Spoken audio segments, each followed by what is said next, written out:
Hi students, is a time to read. I'm going to read to you the story of the week.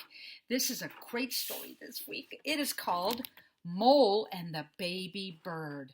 So it is animal fantasy.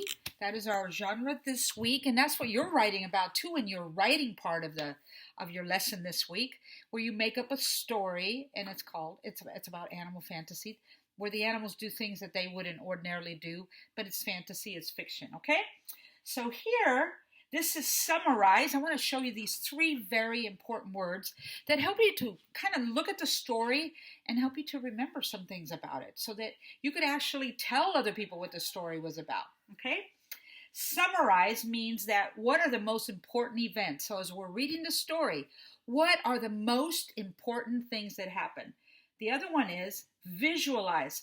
Make a picture in my mind of parts of the story.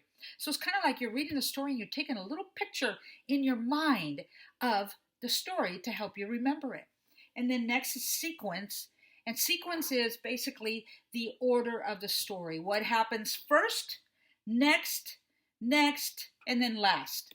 So a good story has a good, strong beginning, a great middle, and then a fabulous ending that just puts it all together. That is what is a good story, and it helps you to really want to read the story because it's not boring, okay? So these things will help us as we're going along. Summarize, keep kind of in mind what the story is about. Visualize, take pictures in your mind of what it's about to help you to remember it. And then sequence is beginning, middle, and that makes a really good story, okay? So here is the beginning of the story. And this is Mole and the Baby Bird. That's the name of the story. The author is Marjorie Newman, illustrated by Patrick Benson. And right here is a question. What can Mole learn from a baby bird? What can Mole learn from a baby bird? What a great question. All right, so let's get started. I'm going to go on inside here. And this is the first part of the book. Okay. Mole waited and waited. I'm sorry, we're going to start up here. I apologize.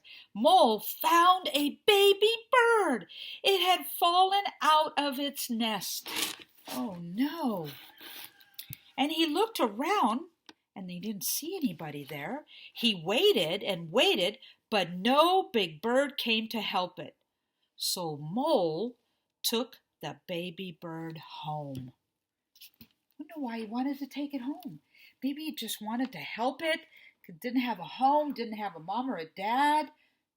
So he made a nest for it. Look, he said to his mother. Let's see what Mom says. It's very, very hard to take care of a baby bird, she said. They usually die, said his dad. My bird won't die, said Mole. Now remember, this is a story, an animal fantasy story, and that's why the animals are talking. His friends helped him find food for the baby. His mother showed him how to feed it. Mole fed it whenever it chirped. So we know that he knew the bird was hungry because it would chirp, and so he fed it then. So we have a lot going on here in this part of the story.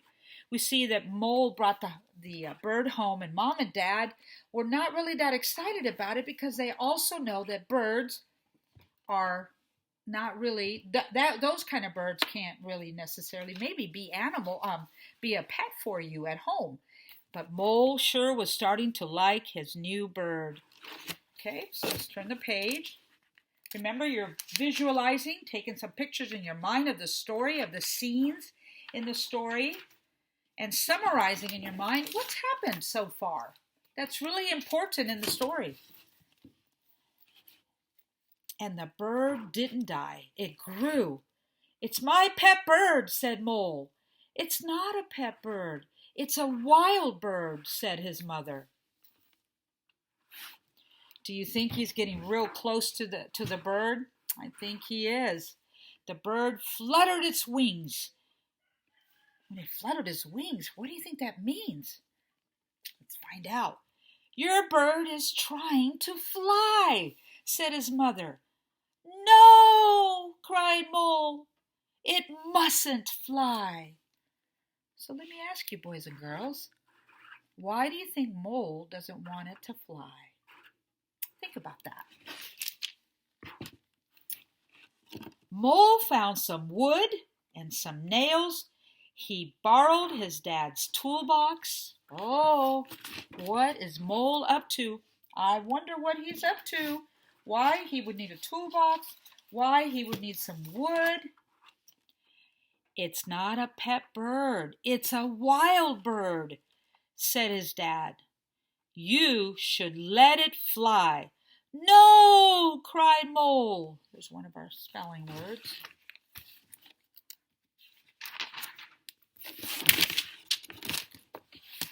He put his bird in a cage, a new cage that he had just built for him.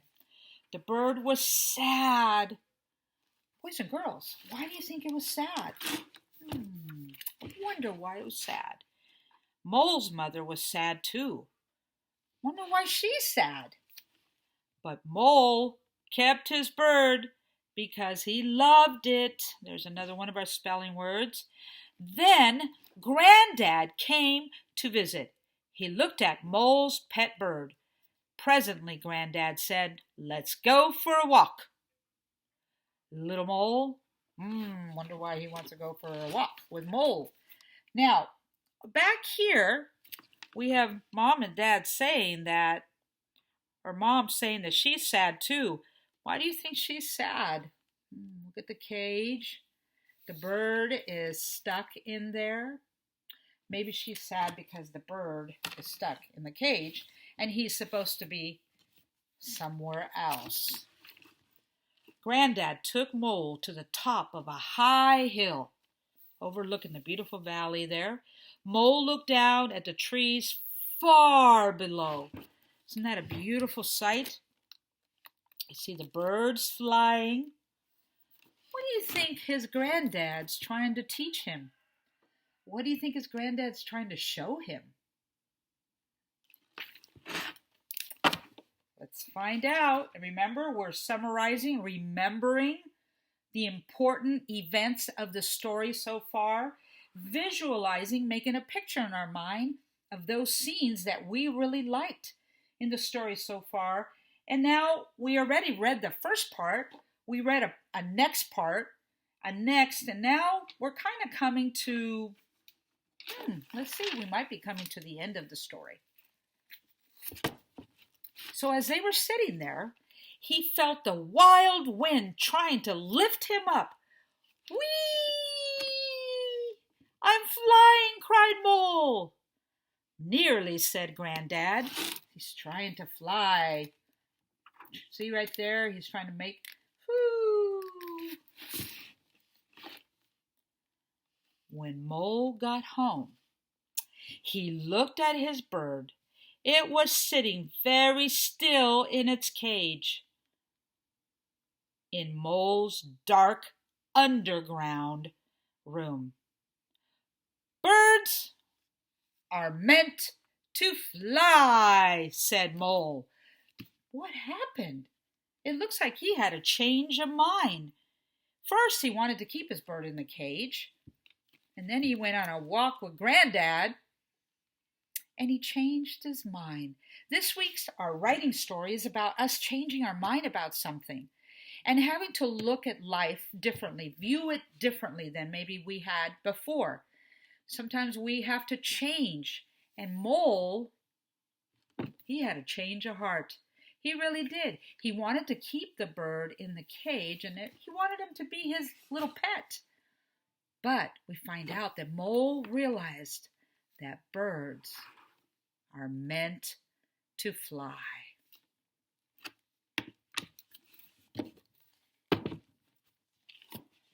He opened the cage door and he let his bird fly away because he loved it. Then he cried. Boys and girls, why do you think he cried? He let it go and then he cried. A lot of times in life we have to let go of the way that we think things should be, or we have to let go of things that we love. Like maybe you had a toy that you love so much, and maybe your parents said, hey, let's donate that to a child that doesn't have very many toys, and you had to let it go. Or maybe you've had to say goodbye to a grandma or grandpa that live in another state, and they come at Christmas time to see you, and you have to say goodbye. Sometimes it's hard to say goodbye to the things we love. And sometimes we have to. Like, for example, we've all had to say goodbye to Amelia as she has moved to Tennessee. Now, while it's really sad for us to say goodbye to her, it's a really good thing for her to move to Tennessee and be with her grandma and grandpa and her aunt. And we're excited for her, but it's also hard. So sometimes we have to do things, and we may cry because it's hard. It's just letting go sometimes is really hard. Letting go of the things we want, and sometimes we get things we may not have asked for that are different than what we wanted. And this is what happened to Mole. The whole story is about him wanting to keep him in a cage and hold on to him, and then he went outside with his granddad, and he had a change of heart. He changed. And the beauty of life is that we are continually changing and growing. And Mole right here realized that it was a really good thing to let his bird go. And then look what the bird did. He flew away, because that's what God created birds to do, was to fly. And they're so beautiful. I love looking at birds. It's so beautiful. I love how they go to the top of a tree, the top of it, and they just sit up there and look at the world underneath them. It's like they have this amazing view or perspective, the way they see it, the way they see their life, because they're up so high. Perspective was a word in our writing assignment. Now, the next day, Mole went into the forest. He saw his bird flying right there, soaring free, and Mole was glad. Remember, he was sad here. He cried when he had to let it go on the last page. But now he's glad because he did the right thing. And when we do the right thing, we're always glad about that. This is a wonderful story. And I have a question I'm going to ask you in closing. As we think about summarizing from this story, you should be able to tell your brother or sister about the story. Tell your mom about the story. That's what summarizing means, remembering the most important parts of the story. Like when Mo found the baby bird, took it home, what did he build for it? What did he want to do with the bird? Then he had a change of heart. Grandpa helped him have a change of heart. And we visualize in our mind, like I have memories now of Mole taking the bird in his little wagon home to try to help it. And then sequence what happened first, next, and last. Now, I leave you with this. This is what Mole learned through the process, okay? I'm going to give you a minute to read it yourself. Some of those words might be a little bit hard. Maybe you can just try your best with that, and then we'll read it together.